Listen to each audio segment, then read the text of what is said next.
우리 모든 성도들이 될 수 있도록 축복해 주시옵소서. 감사드리며 예수님의 이름으로 간절히 기도드립니다. 아멘. 하나님께서 이스라엘 백성들을 거룩한 제사장으로 부르시는 내용이 출애굽기 19장에 나옵니다. 근데 그 출애굽기 19장이 있기 전에 훨씬 전 출애굽기 3장에 보면 하나님께서 그 이스라엘 백성들을 이끌 지도자인 모세를 부르시는 장면이 나옵니다. 이 부르심이 공동체적인 부르심과 또 개인적인 부르심이 있는 거죠.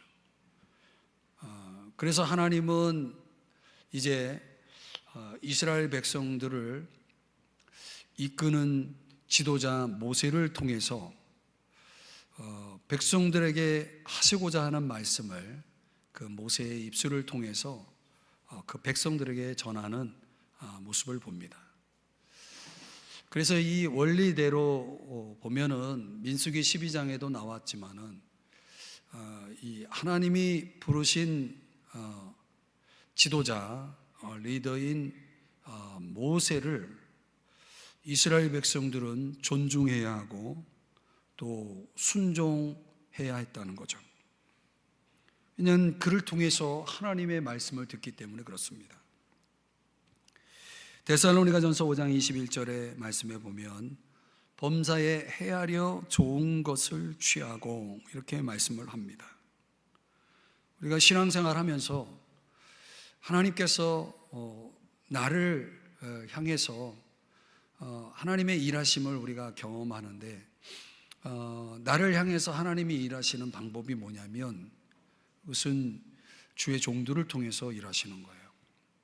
그래서 여러분들이 요한계시록 하여반 들으신 분도 아시겠지만은 일곱 촛대 일곱 교회를 거니시는 주님께서 그 일곱 촛대의 일곱 별인 하나님의 종들을 하나님이 오른손으로 붙드셔서 이제 그 교회 안에서 일하시는 모습을 이제 보여줍니다.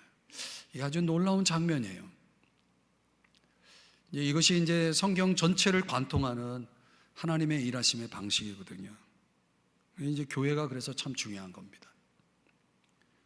모든 사람이 다 제사장이지만 모든 사람이 다 지도자는 아닙니다. 하나님이 거룩한 제사장으로 다 백성들을 다 부르지만 그 백성 가운데 지도자로 한 사람을 선택하시는 거죠.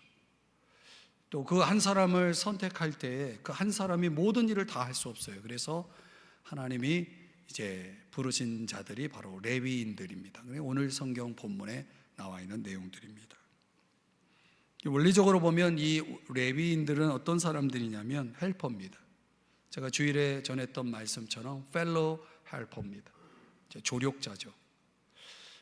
고린도전서 12장에 보면 하나님께서 이제 은사를 이렇게 여러 가지 은사를 소개하면서 교회 안에 리더십의 은사를 받은 사도, 선지자, 교사를 언급한 후에 그 뒤에 쭉 내용 가운데 바로 이 은사를 설명하고 있습니다. 서로 돕는 것과 영어 성경에 보면 다른 사람들을 도울 수 있는 자들,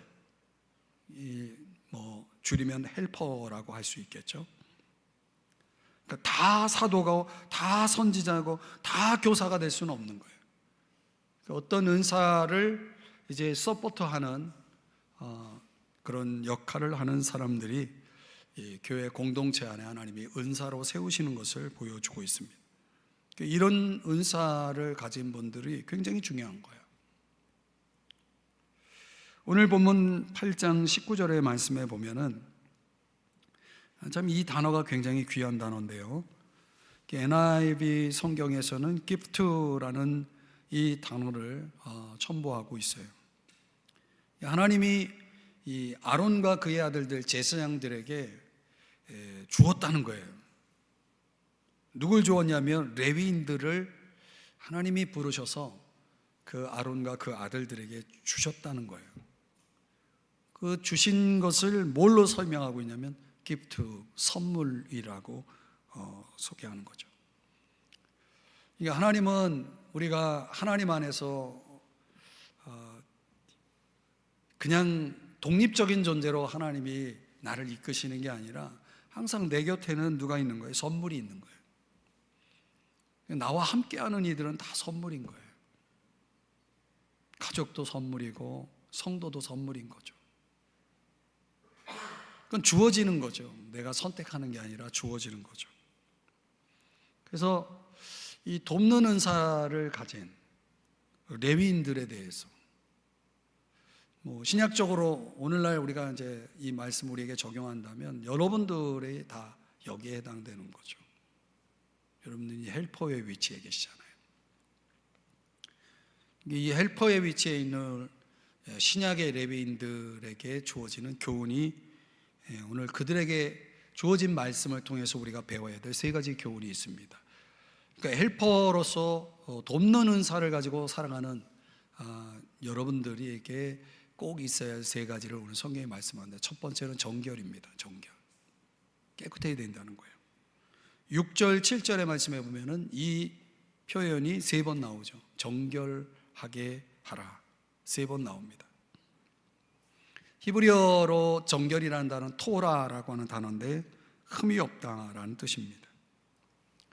하나님은 이렇게 옆에서 협력하는 돕는 자로서의 위치에 있는 사람들에게도, 물론 당연히 제사장들, 리더의 위치에 있는 사람들은 말할 것도 없고, 그 옆에서 보조하는 사람들에게도 뭘 요구하셨냐면 정결을 요구했다는 거죠. 하나님을 섬기는 자들은 하여튼 이게 중요한 겁니다. 정결이 중요한 겁니다. 이걸 위해서 하나님이 요구하신 게 7절에서 3가지를 얘기하고 있어요. 첫째는 속죄의 물을 뿌려라.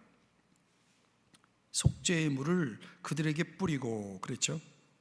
속죄의 물이라는 것은 죄를 속하는 물이죠. 여러분들이 이제 붉은 암송아지를 태운 재의 물을 앞에서 우리가 살펴봤잖아요. 이걸 이제 레위인들에게 뿌리는 거예요.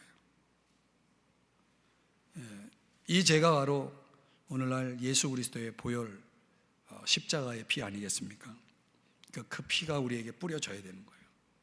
그래서 우리의 모든 죄를 깨끗하게 씻어 주셔야 우리가 진정한 레위인으로서 이제 하나님의 일들을 헬퍼로서 잘 감당할 수 있게 되는 거죠. 또 두 번째 요구한 게 뭐냐면 전신을 삭도로 밀게 하라. 이 전신이라고 하는 콜베사람, 이 의미 자체가 머리부터 발끝까지를 얘기하는 겁니다. 이 전신을 삭도로 밀게 하는 일을 레위기 14장에 보면 누구에게 적용하냐면 나병 환자들이 치료를 받고 이제 나음을 입고 정결 예식을 할 때에 바로 이 의식을 치르게 합니다. 전신을 삭도로 밀게 하는 거죠. 그러니까 죄를 온전하게, 이 나병처럼 아주 심각한 그 죄악을 이제 깨끗하게 이제 우리의 몸에서 다 제거한다는 그런 의미가 되겠죠. 철저한 제거. 그러니까 하나님 앞에 드리는 사람들은 이렇게 온전한 성결이 요구된 것이죠. 레위기의 11장 45절에도 말씀하는 것처럼 이렇게 하는 이유가 하나님이 거룩하시기 때문에 내가 거룩하니 너희도 거룩하라 라고 말씀하시는 겁니다. 또 요구하는 게 뭐냐면 의복을 빨게 하여, 의복을 빨아라. 이 7절에 그렇게 또 나오죠. 이 영적인 진리를 예표하는 규례인데요. 요한계시록 7장 14절, 이제 요한계시록 공부하신 분도 이 복에 대해서 살펴봤어요. 여기 보면은 흰옷 입은 자들이 누구며 또 어디서 왔느냐, 이렇게 이제 질문이 나오고 거기에 대한 답으로 14절의 말씀을 우리 자막을 보면서 14절만 내가 거기서부터 다 같이 읽어보겠습니다. 시작. 내가 말하기를 내 주여 당신이 아시나이다 하니 그가 나에게 이르되 이는 큰 환난에서 나오는 자들인데 어린 양의 피에 그 옷을 씻어 희게 하였느니라. 아멘. 이 예복이 있어야 되는 거예요. 이 예복이 있어야 하나님 앞에 서게 되는 거죠. 그러니까 우리가 항상 예수 그리스도의 의의 옷을 입고 우리가 이 세상 가운데 살고 있는데 이 옷을 더럽히면 안 되는 겁니다. 이 옷을 항상 깨끗하게 준비하고 있어야 됩니다. 여러분이 흰 옷 입고 다녀도 이 예수 그리스도의 의의 예복이 더러워질 수가 있는 거예요. 우리가 입고 다니는 옷하고 전혀 상관없습니다. 어린 양의 피로 씻음 받아서 항상 정결하게 준비되어 있는 그런 사람이 되어야 되는 거죠. 또 이런 정결과 관련돼서 또 요구한 게 뭐냐면 8절 말씀에 보시면은 이 세 가지 제물을 가져오라고 말하고 있습니다. 번제물, 소제물, 속죄제물. 그러니까 이 모든 것들이 결국은 하나님 앞에 우리가 정결함으로 우리 자신을 드려야 한다라고 하는 그 조건을 충족시키기 위한 하나님의 요구사항입니다. 이걸 전체적으로 모아서 9절, 10절에서 이런 정결을 위해서 하나님이 이제 최종적으로 요구하시는 것을 한번 다 같이 9절, 10절을 읽어보겠습니다. 시작. 레위인을 회막 앞에 나오게 하고 이스라엘 자손의 온 회중을 모으고 레위인을 여호와 앞에 나오게 하고 이스라엘 자손이 그들에게 안수하게 한 후에, 자, 이 반복해서 어떤 단어가 나오냐면 나오게 하고 나오라는 거예요. 어디로 나옵니까? 레위인들을 회막 앞으로. 회막이 어떤 곳입니까? 당시로 하나님이 임재하신 곳이죠. 그렇기 때문에 회막 앞에 나온다는 것은 10절에서는 여호와 앞에 나오게 하고 이렇게 말하고 있죠. 그러니까 이 정결이라는 것이 어디서 나오는 거냐면 관계에서 나오는 거예요. 하나님과의 관계. 우리가 하나님 앞에 자꾸 나와야 내가 씻어지는 거예요. 그러니까 하나님 앞에 나오는 행위를 오늘날 신약 시대에 사는 저와 여러분에게 적용하면 그게 뭡니까? 그게 예배예요. 예배. 나를 정결하게 씻는 시간이 다름 아닌 예배 시간이라는 거예요. 하나님 앞에 나와서 하나님의 말씀을 통하여 계속 내가 씻는 거죠. 여기 안수하게 한 후에라고 말하고 있죠. 그러니까 하나님과 나와의 관계 속에서 이제 하나님의 은혜가 우리에게 흘러 들어오는 방법은 하나님 앞에 있어야 한다는 거예요. 항상. 오늘 그런 깨끗함, 정결함으로 우리가 준비될 때 하나님이 저와 여러분을 이제 쓰실 수가 있게 되어지는 거죠.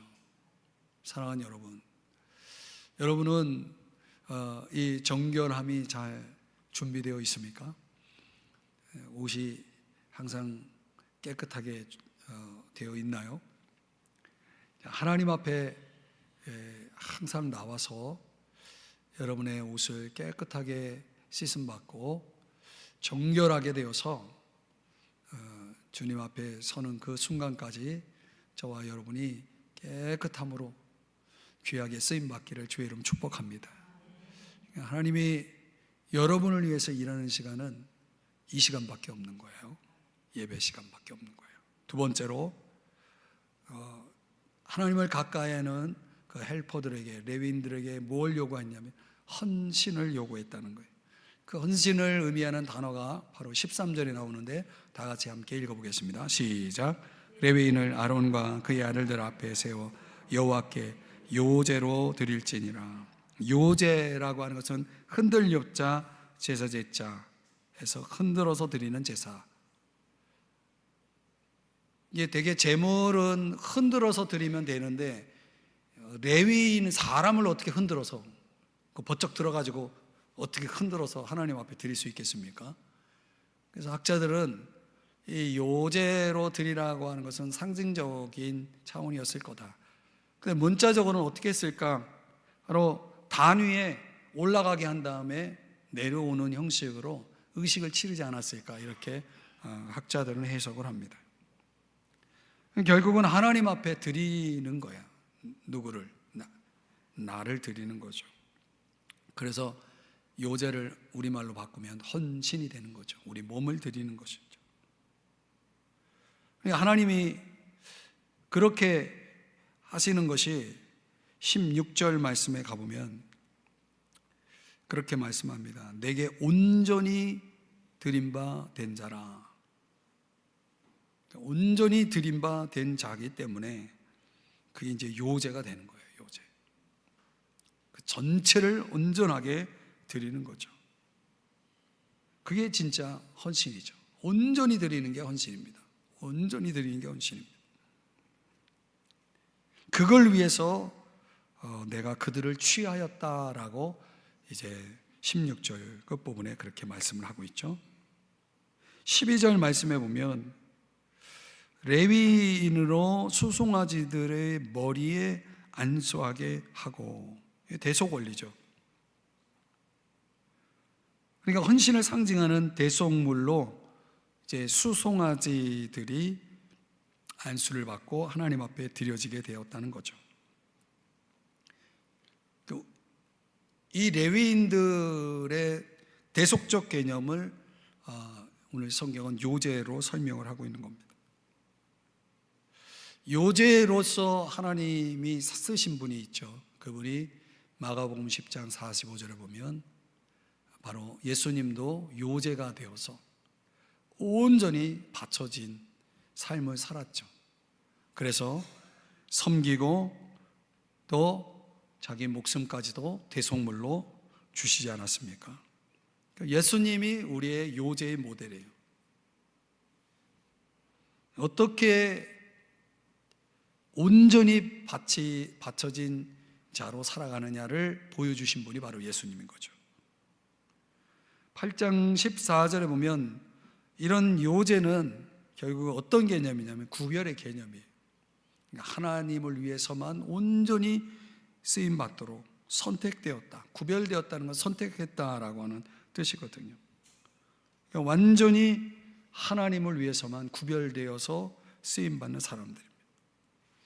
그렇게 되려면 우리가 이 세상 가운데 내가 온전히 하나님을 위해서 드려진, 바쳐진 존재라고 할 때 우리가 이 세상을 살아가면서 우리는 어떻게 해야 됩니까? 이 세상과 구별되어 있어야 된다는 거죠. 이 세상과 구별되어 있어야 된다는 거죠. 그래서 야고보서 1장 27절에는 자기를 지켜 새 속에 물들지 아니하는 것이 참된 경건이다라고 설명을 하잖아요. 마태복음 10장 37절의 말씀에 우리 한번 다 같이 읽어볼까요? 시작.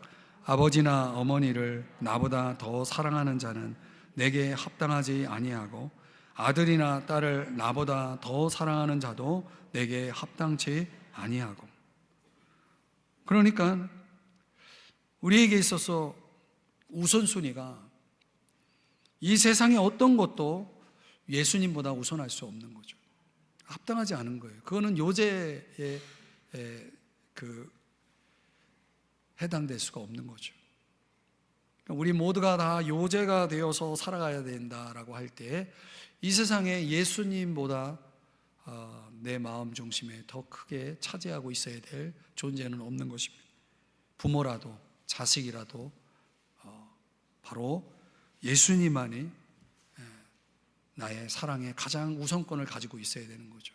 내 사랑의 중심에 그분이 계셔야 된다라고 하는 것입니다. 그렇게 했을 때 그렇게 주님을 위해서 온전히 바쳐질 수 있는 게 언제까지라도 주어지는 게 아님을 15절에서 설명해 줘요. 정결하게 하여 요제로 드린 후에 그들이 회막에 들어가서 봉사를 할 것이니라. 자, 이렇게 요제가 되어서 하나님을 위해서 일을 하지만 24절 25절에 보면 때가 있다라고 말하고 있거든요. 이게 참 중요한 개념이에요.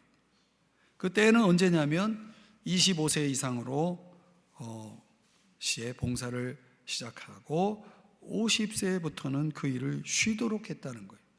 그러니까 요제가 될 수 있는 시간이 기껏해야 25년 이렇게 되는 거죠. 그래서 제가 가만히 제 목회를 돌아보니까 제가 삼성중앙교를 위해서 요제로 드릴 수 있는 맥시멈이 25년이더라고요. 그래서 요제가 되라고 하나님이 나를 여기로 보내셨구나, 그런 생각이. 그래서 이제 반은 지나갔고 이제 남은 시간들을 제가 보내야 되는데, 어떻든 여러분, 우리가 우리의 삶을 온전히 그분께 드릴 수 있는 그런 시간은 그리 많지 않습니다. 금방 갑니다. 그분 가까이서 내가 마음껏 내 삶을 온전히 쏟아부을 수 있는 그 열정이라는 또 헌신이라는 그 기간이 우리 마음 같으면야 뭐 우리가 얼마든지 언제라도 언제까지라도 이렇게 우리가 주장할 수 있겠지만은 그건 아니죠. 우리 같으면 50세에 그 일을 쉬라고 했는데 이건 너무 억울하잖아요. 50세에 가장 내가 절정에 있을 때인데, 그렇잖아요. 하나님 그 시간을 딱 정한 거예요. 레위인들이 아무리 건강하고 아무리 뭐 자기가 달란트가 많아도 50세면 그냥 그만둬야 되는 거예요. 하나님이 딱 시간을 정해 주신 거예요. 저는 이게 우리에게는 연령적인 제한은 아니겠지만 하나님이 우리 각자에게 그런 리미트를 제공하지 않을까, 저는 그런 생각을 합니다. 하나님이 우리에게 정결함을 요구할 뿐만 아니라 너가 나를 위해서 일을 한다면 이렇게 요제가 되라 라고 말씀을 하는 거죠. 온전히 바쳐진 자로서 헌신을 하라고 말씀하는 거예요. 그것도 하나님이 정한 시간만큼입니다. 시간을 내가 정하는 게 아니라 그분이 정한 만큼 따라가는 것입니다. 이게 참 중요한 거예요. 마지막 세 번째로 헬퍼들에게, 레위인들에게 요구한 조건은 섬김이라는 단어로 제가 설명을 합니다. 섬김. 19절의 말씀에 보면 여기서는 봉사하게 하며 라고 말하고 있죠.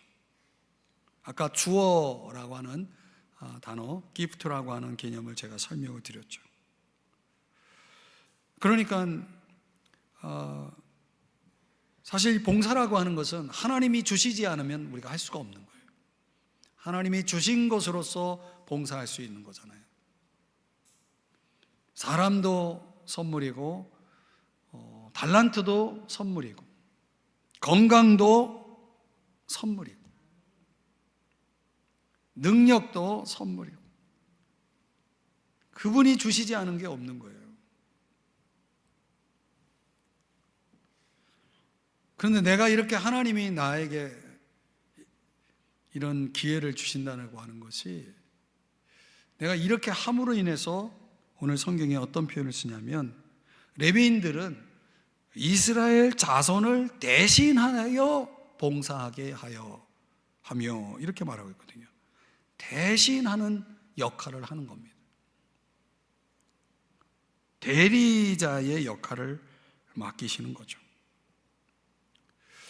근데 놀라운 개념을 우리가 22절, 26절에서 또 보게 되는데, 여기 26절에 보면 돕는 직무를 지킬 것이요 그랬습니다.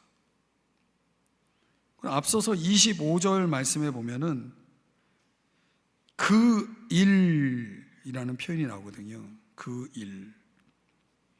여러분 성경에 보시면 히브리어로는 아바드라고 하는 단어인데, 이건 직무라는 단어로 설명하고 있지만 25절에서는 그 일이라는 단어를 쓰거든요. 그 아바드입니다. 아바드는 아주 고된 노동을 가리킵니다. 그러니까 고된 노동은 누구에게 적합한 일이냐면 노예에게 적합한 일이거든요. 그러니까 레위인들은 제사장들의 조력자들로서 거의 좀 속된 표현을 하면은 막노동에 해당되는 일을 했다는 거예요. 굉장히 고상한 일을 한 게 아니라 정말 어떻게 보면 힘들고 고된 노동을 하는 거예요. 근데 그 일들이 뭐였을까? 이제 성경학자들이 예를 들기를 제사장이 희생 제물을 드릴 때 각을 뜨는 일을 레위인들에게 시켰다. 여러분 음식할 때 고기를 이렇게 준비하는 재료를 준비하는 그 과정 속에 손이 많이 가는 그런 음식들이 있잖아요. 그러니까 희생 제물로 하나님 앞에 드리기 위해서 필요한 여러 가지 그 제물의 각을 뜨는 일들이 불필요한 것들을 다 빼내고 또 정돈하고 해서 완전하게 하나님 앞에 합당한 제물이 드려질 수 있는 그런 딱 준비까지 이 레위인들이 그 굳은 일들을 다 한 거예요. 또 번제물에 제물을 태우기 위해서는 장작이 필요할 거 아닙니까? 그 장작도 다 어떤 나무로 어떤 식으로 준비하느냐, 그냥 막 아무거나 갖다 집어넣어서 불을 떼는 게 아니라 그 장작도 다 준비하고 또 성막의 기구들을 다루는 일들, 이런 일들을 우리가 앞에 레위 자손들의 역할을 살펴보면서 다 살펴봤잖아요. 이런 일들 다 그들이 한 거예요. 어떻게 보면 제사장들은 제사를 드리는 그런 고상한 어떤 역할들 안에서 아론과 그 아들들은 그 일들을 수행했겠죠. 그러나 그 일들이 가능하기 위해서 뒤에서 다 이 엄청난 수고들이, 힘든 노동들이 서포트가 된 거죠. 그러니까 이런 그림을 놓고 지난주에 우리가 살펴봤던 요한 3서의 말씀에 보면은 이 데메드리오와 같은 사람이 바로 그러한 역할을 했다. 제가 fellow helper라고 하는 용어를 사용하면서 설명을 드렸잖아요. 여러분 주일 말씀 기억나실지 모르겠지만 그 데메드리오가 그런 역할을 하면서 그가 정말 진리 안에서 순종하면서 살았을 뿐만 아니라 진리를 위해서 함께 일하는 사람이었다라고 성경이 소개하잖아요. 그 진리를 위해서 함께 일하는 자로서 그가 어떤 역할을 했냐면 진리를 위해서 앞장서는 요한과 같은 사역자를 열심히 뒤에서 그 사역자가 필요한 것들을 서포트한 거예요. 그 성경은 그 데메드리오와 같은 사람을 아주 극찬하고 있거든요. 결국은 진리를 위해서 일한 사람은 요한이지만 그 진리를 위해서 함께 협력한 데메드리오도 같은 상을 받는 거죠. 같은 보상을 받게 되는 겁니다. 그 상급이 동일하게 주어지는 그런 일이 된 거예요. 그래서 26절에 오늘 본문에 그와 그의 형제와 함께 회막에서 돕는 직무를 지킬 것이요. 이 함께라는 것은 곁에, 가까이 이런 뜻이잖아요. 조력한다라고 하는 개념을 강조한 겁니다. 이 백성들의 유익을 위해서 정말 그 힘들고 어려운 일들을 다 도맡아서 하고 또 하나님의 그 거룩, 하나님의 영광을 위해서 이렇게 쓰임 받는 일을 이제 이 레위인들이 수행을 한 거죠. 저는 이런 이 레위인들을 하나님이 얼마나 귀하게 보셨을까. 성경에 보면은 굉장히 그 뛰어난 조연들이 굉장히 많아요. 우리는 주연이 되기를 원할지 모르겠지만 사람들은 주연에 주목을 많이 하죠. 스포츠로 말하면 골을 넣은 사람들이 그냥 다 박수를 받잖아요. 근데 골을 넣도록 어시스트를 한 사람은 그 조명이 이렇게 환하게 비추지 못하죠. 어떤 면에서 보면 이 레위인들은 조연의 역할을 한 사람들이다. 그것도 하나님이 그들의 나이만큼 또 환경만큼 제한적인 조건 속에서 하나님들이 주신 사명을 감당하는 일을 한 거죠. 저는 이걸 고상한 영어로 소명이라고, 부르심이라고 보고 싶습니다. 네, 하나님은 저와 여러분을 각자 맞게 그 그릇을 정하시고 내가 이 그릇을 어디에 써야 되겠다라고 구상하시고 계획하시고, 그래서 그 그릇에 맞게 또 필요한 곳에서 하나님 그 그릇을 쓰시는 분이시거든요. 그러니까 우리가 그런 개념으로 보면 우리 각자가 다 내가 주연이냐 조연이냐 이게 중요한 게 아니라 하나님이 나를 어디에 쓰시기를 원하시느냐, 이게 참 중요한 거죠. 또 시간이 많지 않아요, 여러분. 우리가 그렇게 할 수 있는 시간도 그리 많지 않다고요.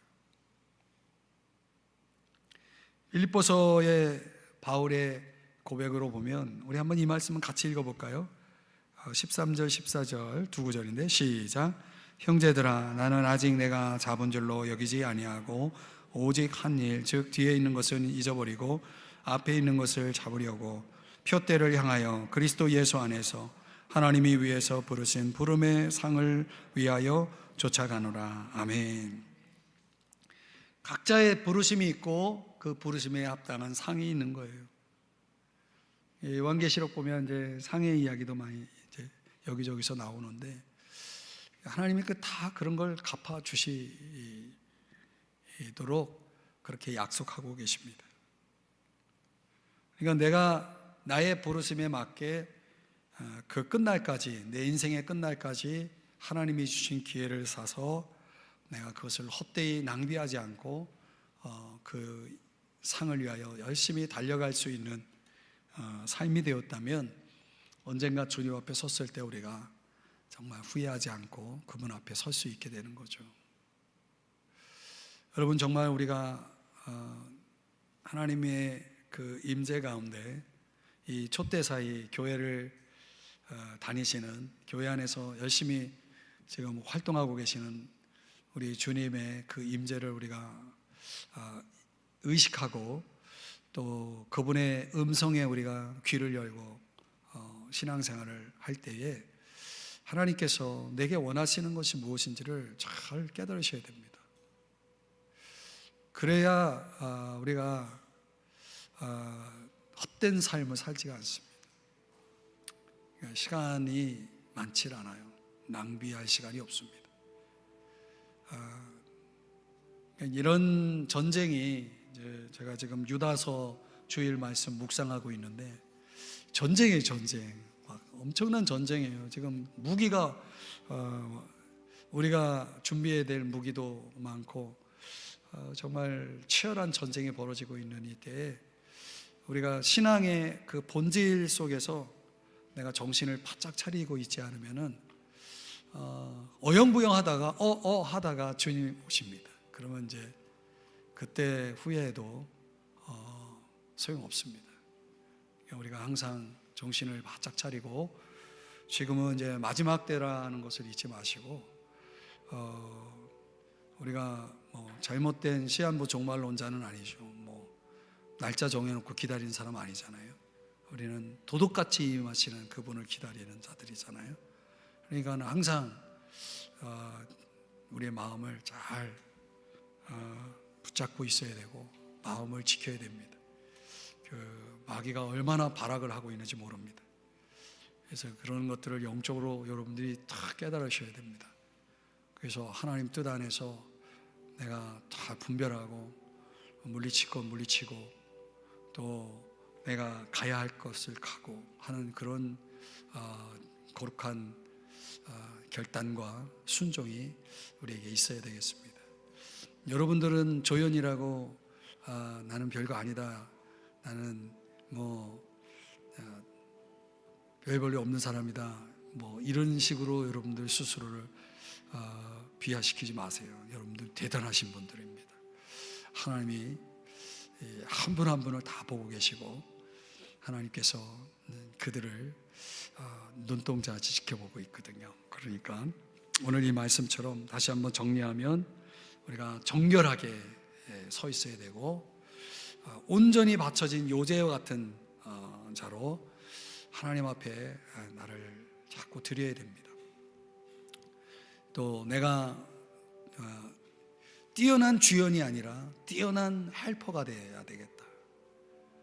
주연을 잘 서포트하는 그런 역할을 여러분들이 하시면 여러분의 상이 주연이 받을 상을 받는 거예요. 그런 걸 여러분이 기억하시면서 저 하늘나라의 소망 가운데서 살아갈 수 있기를 주님의 이름으로 축복합니다. 기도하겠습니다. 하나님 아버지, 오늘 우리가 레위인들에 대해서 함께 묵상했는데